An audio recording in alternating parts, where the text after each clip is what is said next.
बिस्मिल्लाहिर्रहमानिर्रहीम। इमाम हुसैन अलैहिस्सलाम के कातिल क्या शिया थे? आज इसके बारे में दूसरी किस्त। एक शख्स ने सवाल किया कि ये जो आपने जिक्र किया कि कोफा में शियों की तादाद 15,000 थी, जिनमें से 12,000 के करीब अफराद को कैद खानों में डाल दिया गया, बाज़ को कत्ल कर दिया गया, बाज़ को मूसल और खुरासान जला वतन कर दिया गया, बाज़ मुंतशिर और बेघर कर दिए गए, बाज़ को इमाम हुसैन अलैहिस्सलाम तक पहुँचने से रोक दिया गया और बाज़ आप तक पहुँचने में कामयाब हो गए। क्या आप इस बात का कोई तारीखी माखज़ बयान कर सकते हैं? इसके जवाब में बरनामेज मौसूअतुल असइलतुल अक़ाइदिया के ग्रुप में मौजूद उलमा किराम लिखते हैं कि इस बात की तरफ के ज़ियाद मलऊन शियों का ताक़ुब करता था और उन्हें कत्ल करता था।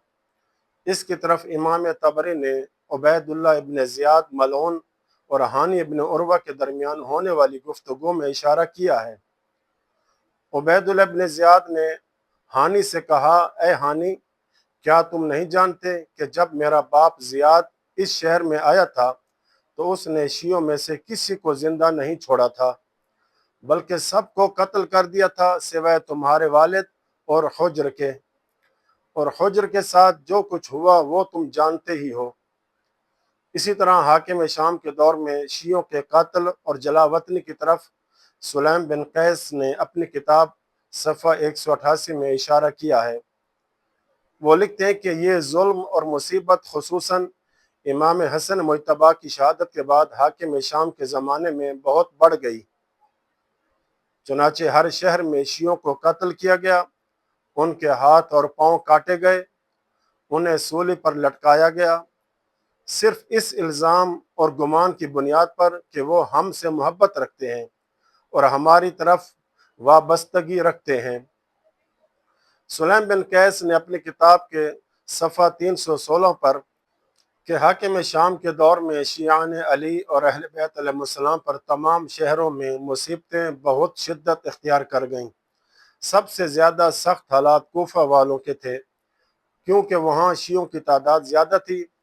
हाकिम शाम ने ज़ियाद मलून को उन पर हाकिम मुकर्रर किया और बसरा, कोफा और पूरे इराक की हुकूमत इसके सुपुर्द कर दी। ज़ियाद मलून शियों को अच्छी तरह पहचानता था, क्योंकि पहले वो खुद इन्हीं में शुमार होता था, इसलिए उनके हालात और गुफ्तगू से वाकिफ था।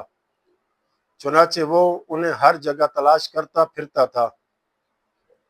इसने उन्हें कत्ल किया, जलावतन किया, खौफजदा किया, उनके हाथ और पाँव काटे, खजूर के तन्नों पर सूली दी, उनकी आंखें फोड़ दी, उन्हें शहरों से निकाल दिया और मुंतशिर कर दिया, यहाँ तक कि इराक में कोई मारूफ शिया बाकी न रहा, मगर ये कि वो या तो कत्ल कर दिया गया था, या सूली चढ़ा दिया गया था, या जलावतन कर दिया गया था, या फरार करने पर मजबूर था। फिर हाकिम शाम ने अपने काजियों और गवर्नरों को तमाम इलाकों और शहरों में ये हुक्मनामा लिखा कि अली इब्न अबी तालिब अलैहिस्सलाम के शियों, अहले बैत अलैहिस्सलाम के मानने वालों और उन लोगों की गवाही हरगिज़ कबूल न की जाए जो अली की फजीलत के कायल हैं और इनके मनाक़िब बयान करते हैं। और इस बारे में बाज़ अफराद को इमाम हसन अलैहिस्सलाम या अहले बैत अलैहिस्सलाम तक पहुँचने से रोक दिया गया था। इस पर अल्लामा मजलसी ने बिहारुल अनवार की 44 नंबर जिल्द सफ़ा 386 में इस तरफ इशारा किया है। फिर हबीब इब्न मज़ाहिर इमाम हुसैन अलैहिस्सलाम की खिदमत में हाजिर हुए और अर्ज़ किया, ऐ फर्जंद रसूल, हमारे करीब बनी असद का एक कबीला आबाद है, क्या आप मुझे इजाज़त देते हैं कि मैं उनके पास जाऊं और उन्हें आपकी नुसरत व मदद की दावत दूं? शायद कि अल्लाह ताला उनके ज़रिए आपसे कुछ मुसीबत को दूर फरमा दे। इमाम हुसैन अलैहिस्सलाम ने फरमाया, मैं तुम्हें इजाज़त देता हूँ। बस हबीब इब्न मज़ाहिर रात की तारीकी में भेस बदल कर उनके पास गए। जब वहाँ पहुँचे तो लोगों ने उन्हें पहचान लिया कि वो बनी असद में से हैं। उन्होंने पूछा, आप किस गर्ज से आए हैं? हबीब ने फरमाया, मैं तुम्हारे पास ऐसी बेहतरीन चीज़ लेकर आया हूँ जो कोई आने वाला अपनी कौम के पास ला सकता है। میں تمہیں تمہارے نبی کی دختر کے فرزند امام حسین علیہ السلام کی نصرت و مدد کی دعوت دیتا ہوں۔ وہ اس وقت مومنوں کی ایک جماعت کے ساتھ ہیں جن میں سے ہر ایک آدمی 1000 آدمیوں سے بہتر ہے۔ وہ لوگ نہ امام کو تنہا چھوڑیں گے اور نہ کبھی ان کے حوالے کریں گے، اور یہ عمر ابن سعد ہے جس نے انہیں گھیر رکھا ہے۔ تم میرے قبیلے اور میرے عزیز ہو، اس لیے میں تمہارے پاس یہ خیر خواہی لے کر آیا ہوں۔ آج ان کی مدد کے بارے میں میری بات مانو تاکہ تم دنیا اور آخرت دونوں کی عزت حاصل کر سکو۔ تمہیں اللہ کی قسم کھا کر کہتا ہوں، تم میں سے جو شخص بھی رسول خدا کی بیٹی کے فرزند کے ساتھ اللہ کی راہ میں صبر اور اخلاص کے ساتھ قتل کیا جائے گا، وہ جنت کے بلند درجات میں رسول اللہ کا رفیق ہوگا۔ یہ سن کر بنی اسد کے ایک شخص عبداللہ بن بشر کھڑے ہوئے اور کہا، میں سب سے پہلے اس دعوت کو قبول کرتا ہوں۔ پھر قبیلے کے دوسرے لوگ بھی آگے بڑھے اور ان میں سے 90 آدمی جمع ہو گئے اور امام حسین علیہ السلام کی مدد کے ارادے سے روانہ ہوئے۔ اسی دوران قبیلے کا ایک شخص وہاں سے نکلا اور عمر ابن سعد کے پاس جا کر ساری صورتحال کی خبر دے دی۔ عمر ابن سعد نے اپنے ایک ساتھی ازرق کو بلایا اور اس کے ساتھ 400 افراد کو بنی اسد کی طرف روانہ کیا۔ ادھر بنی اسد کے وہ لوگ رات کی تاریکی میں امام حسین علیہ السلام کے لشکر کی طرف بڑھ رہے تھے کہ فرات کے کنارے پر عمر ابن سعد کے سواروں نے ان کا راستہ روک لیا۔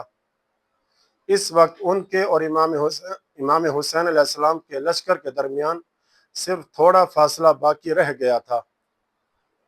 دونوں گروہوں نے ایک دوسرے پر حملے کیے اور سخت جنگ شروع ہو گئی۔ حبیب ابن مظاہر نے ازرق کو آواز دے کر کہا، تجھ پر افسوس، تمہیں ہم سے کیا کام؟ ہمارے راستے سے ہٹ جاؤ اور ہمیں چھوڑ دو، کوئی اور ہمارے بارے میں بدبختی مول لے۔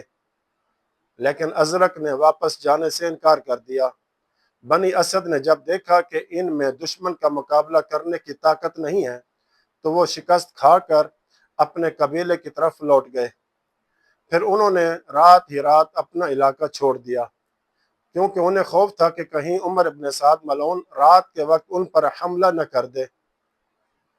اس کے بعد حبیب ابن مظاہر واپس امام حسین علیہ السلام کی خدمت میں حاضر ہوئے اور سارا واقعہ بیان کیا۔ امام حسین علیہ السلام نے فرمایا، لا حول ولا قوت الا باللہ، اللہ کے سوا نہ کوئی طاقت ہے اور نہ کوئی قوت۔ اب یہاں پر سائل یہ پوچھنا چاہتا ہے کہ کتنے افراد کو قید خانوں میں ڈالا گیا، کوفہ میں شیعوں کی تعداد کتنی تھی، اور ان لوگوں کے موصل اور خراسان کی طرف جلا وطن کیے جانے کا ماخذ کیا ہے؟ تو ان کے جواب اگلی آنے والی ویڈیو یعنی قسط نمبر 3 میں دیا جائے گا۔ وصلی اللہ علی محمد وآل بیتہ الطاہرین۔